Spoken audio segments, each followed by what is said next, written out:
Мичтмаа гэр бүлээрээ Австралид амьдарч байхдаа тэндхийн хөгжилтэй номын сангаар үйлчлүүлдэг идэвхтэй ном уншдаг хүүхэд байсан гин.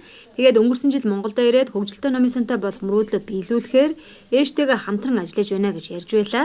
Түүний мөрөөдлийг биелүүлэхэд Баянзүрх дүүргийн 26 дугаар хороо дэмжиж тун утгагүй хөгжилтэй номын сантай болох юм байна.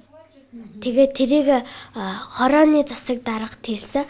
Тэгээ хорооны засаг дарга нарангава дарга зөвшөөрсөн. Тэгээ хорооныхоо доор нөгөө нэг хорон дээр байгуулахаар болсон интерьер дизайныг одоохондоо хийж байгаа. Тэр одоохондоо болохоор ном цуглуулж байгаа. Тэгээ ном авч байгаа юм. Тэгээд ном авахтаа болохоор бид нэр хумцар саваа нөгөө ангилж мөнгө олсон юм чи тэрүүгээр ном аваад тэгээ бас хүмүүсээр ном хандивлуулж байгаа.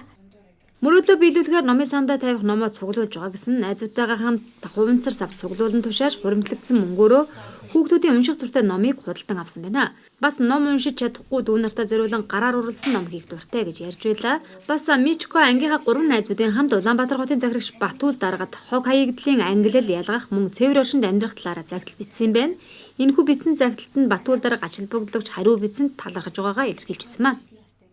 Хариуд нь болохоор өөр нөгөө ногоон уусан мус тэгээ шилдэг уусан мусын тухай биднэрт ийм загтал бичсэн.